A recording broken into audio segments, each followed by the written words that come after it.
जागरण जोश आप सभी प्रतियोगी परीक्षार्थियों के लिए 16 जुलाई से 19 जुलाई 2016 के मध्य घटित विभिन्न परीक्षा उपयोगी घटनाओं में से 8 महत्वपूर्ण घटनाओं को प्रस्तुत कर रहा है। ये घटनाएं परीक्षा में पूछे जाने वाले करंट अफेयर्स के प्रश्नों की तैयारी के दृष्टिकोण से महत्वपूर्ण हैं। Current affairs headlines. Nalanda Mahavihara भग्नावशेष वर्ल्ड हेरिटेज घोषित।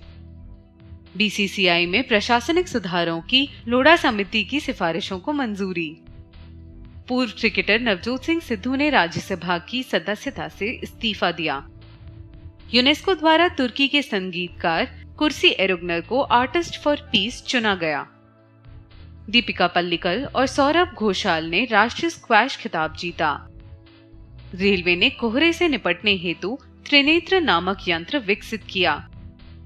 नीदरलैंड्स एवं उत्तर प्रदेश ने किसानों के कौशल विकास हेतु समझौता ज्ञापन पर हस्ताक्षर किए। नेल्सन मंडेला अंतर्राष्ट्रीय दिवस मनाया गया। भारत के पूर्व हॉकी कप्तान मोहम्मद शाहिद का निधन। ग्लोबल रिटायरमेंट सूचकांक में भारत सबसे अंतिम स्थान पर। तुर्की में 3 महीने के लिए आपातकाल की घोषणा। उत्तर प्रदेश में 1980 मेगावाट क्षमता की थर्मल बिजली परियोजना को मंजूरी। बाबरी मस्जिद के मुस्लिम पक्षकार मोहम्मद हाशिम अंसारी का निधन। आईआरसीटीसी ने रेल यात्रियों के लिए 10 लाख रुपए की बीमा की घोषणा। रोहित खंडेलवाल ने मिस्टर वर्ल्ड 2016 का खिताब जीता। करंट अफेयर्स विस्तार से। नालंदा महाविहार भग्नावशेष वर्ल्ड हेरिटेज घोषित। नालंदा महाविहार के भग्नावशेष को यूनेस्को ने वर्ल्ड हेरिटेज घोषित किया। इसकी स्थापना 413 ई में गुप्त वंश के शासक कुमार गुप्त ने की थी। नालंदा भग्नावशेष वर्ल्ड हेरिटेज में शामिल होने वाला भारत का 33वां धरोहर है। 5वीं से 12वीं शताब्दी तक बौद्ध शिक्षा केंद्र के रूप में यह विश्व प्रसिद्ध था। बीसीसीआई में प्रशासनिक सुधारों की लोढ़ा समिति की सिफारिशों को मंजूरी। उच्चतम न्यायालय ने लोढ़ा समिति की सिफारिशों को मंजूरी दी। क्रिकेट में सट्टेबाजी को वैध बनाने पर फैसला न्यायालय ने संसद पर छोड़ दिया। न्यायालय ने यह सिफारिश स्वीकार कर ली कि मंत्री और आईएएस अधिकारी बीसीसीआई के सदस्य नहीं हो सकते। पूर्व क्रिकेटर नवजोत सिंह सिद्धू ने राज्यसभा की सदस्यता से इस्तीफा दिया। उन्होंने राज्यसभा में मनोनीत सदस्य के रूप में पंजाबी में शपथ ली थी। नवजोत सिंह सिद्धू ने वर्ष 1983 से लेकर वर्ष 1999 तक क्रिकेट खेला। सिद्धू ने भाजपा के टिकट पर अमृतसर लोकसभा निर्वाचन क्षेत्र से 2004 का लोकसभा चुनाव जीता। यूनेस्को द्वारा तुर्की के संगीतकार कुर्सी एरुगनर को आर्टिस्ट फॉर पीस चुना गया। उनकी यह नियुक्ति यूनेस्को द्वारा इस्तांबुल में आयोजित कांग्रेस सेंटर में की गई। यह नियुक्ति विश्व धरोहर समिति की 40वीं बैठक के बाद की गई। आर्टिस्ट फॉर पीस के रूप में उन्हें संगीत की भूली विरासत पर कार्य करना होगा। दीपिका पल्लिकल और सौरभ घोषाल ने राष्ट्रीय स्क्वैश खिताब जीते। दीपिका पल्लिकल ने गत चैंपियन जोशन चिनप्पा को हराकर 73वीं सीनियर राष्ट्रीय स्क्वैश चैंपियन का खिताब जीता। मेन सिंगल्स का खिताब सौरभ घोषाल ने 11वीं बार जीता। सौरभ ने खिताबी मुकाबले में चौथे वरीय हरिंदर पाल सिंह सिंधु को हराया। रेलवे ने कोहरे से निपटने हेतु त्रिनेत्र नामक यंत्र विकसित किया।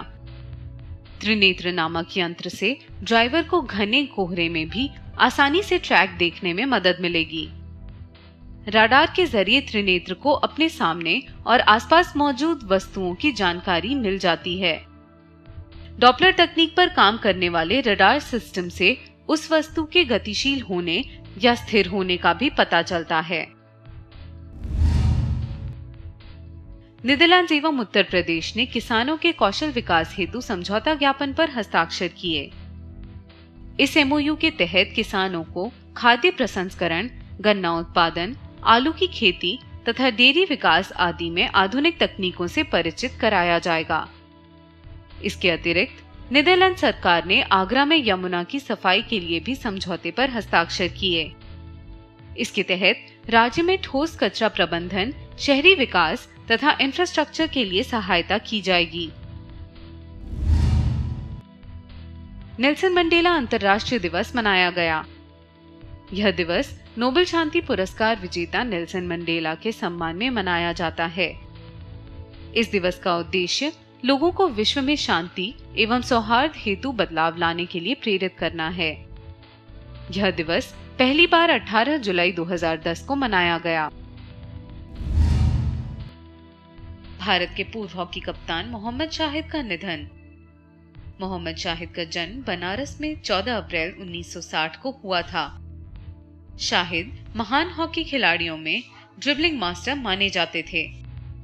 उन्होंने वर्ष 1980 में मॉस्को ओलंपिक में गोल्ड मेडल जीतने वाली भारतीय हॉकी टीम की कप्तानी की थी। वर्ष 1986 में उन्हें पद्मश्री पुरस्कार से नवाजा गया। ग्लोबल रिटायरमेंट सूचकांक में भारत सबसे अंतिम स्थान पर। ग्लोबल एसेट मैनेजमेंट के चौथे वार्षिक ग्लोबल रिटायरमेंट इंडेक्स में भारत को सबसे निचले पायदान पर रखा गया है। इस ग्लोबल इंडेक्स के मुताबिक विश्व के शीर्ष 3 देश क्रमशः हैं स्विट्जरलैंड, नॉर्वे, आइसलैंड। संयुक्त राज्य अमेरिका 14वें स्थान पर है। तुर्की में 3 महीने के लिए आपातकाल की घोषणा। तुर्की में तख्ता पलट की नाकाम कोशिश के बाद राष्ट्रपति रेसेप तैयब एर्दोगान ने 3 महीने की आपातकाल की घोषणा की। जुलाई 2016 में तुर्की में सेना ने तख्ता पलट की कोशिश की। इसमें 300 से ज्यादा लोगों की मौत हो गई है और 1000 से ज्यादा लोग घायल हो गए।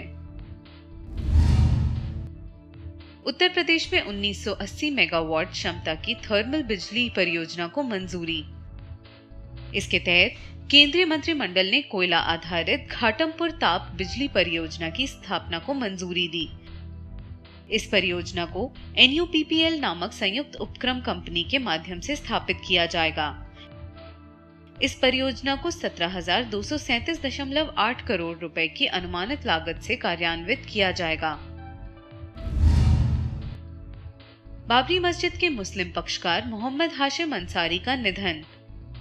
हाशिम अंसारी बीते 60 सालों से बाबरी मस्जिद से जुड़े केस को लड़ रहे थे।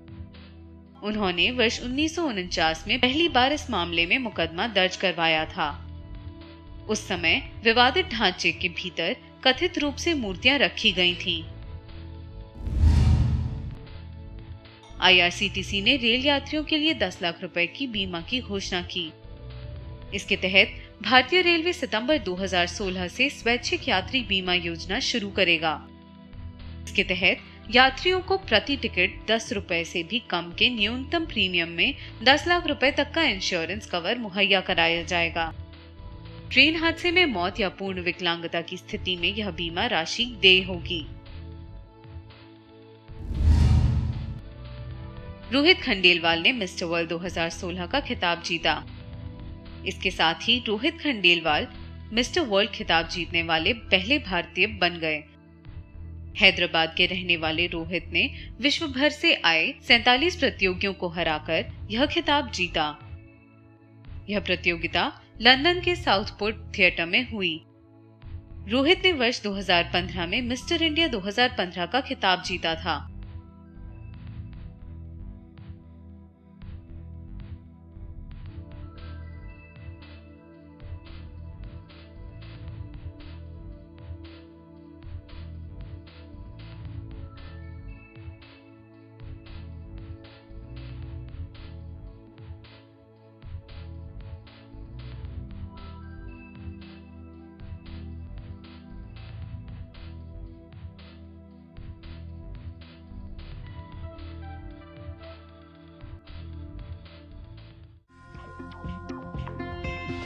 करंट अफेयर्स के बारे में अधिक जानकारी के लिए लॉग ऑन करें जागरणजोश.com।